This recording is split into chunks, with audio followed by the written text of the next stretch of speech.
पक्षाच्या उमेदवाराचा अर्ज भरायला मुख्यमंत्री आले नाही। दुसरे उपमुख्यमंत्र्यांनी सांगितलंय मी काय सभा घ्यायचो नाही, की पंतप्रधानांना देशाची किती सेवा आहे, त्यांचा परिवार आहे, पण ज्या गोळ्या तुम्ही कंबरदुखी म्हणून घेता ना त्या गोळीवर 18% जीएसटी सरकार घेते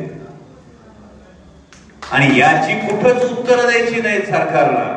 म्हणून आज बघा विरोधी पक्षाच्या उमेदवाराचा अर्ज भरला गेला। संजय भाऊ, विरोधी पक्षाच्या उमेदवाराचा अर्ज भरायला मुख्यमंत्री आले नाही।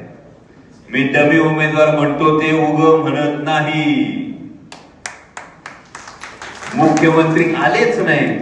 आणि बापू दुसरे उपमुख्यमंत्र्यांनी सांगितलंय मी काय सभा घ्यायचो नाही, मी फक्त रोड शो करून जाईल, असं नागपूरकर उपमुख्यमंत्र्यांनी सांगितलं।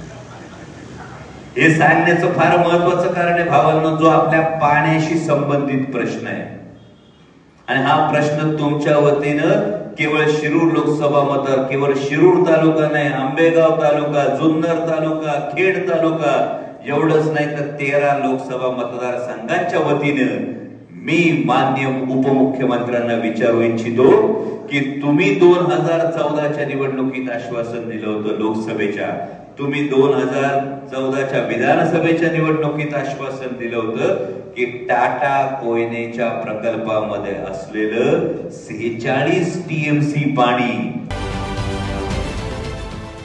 देश विदेशातील प्रत्येक घडामोडींचे लाईव्ह अपडेट मिळवण्यासाठी आता साम टीव्हीच्या सर्व सोशल मीडिया प्लॅटफॉर्मला लाईक, फॉलो आणि सबस्क्राईब करा। तसंच सर्व नोटिफिकेशनसाठी बेल आयकॉन प्रेस करायला विसरू नका।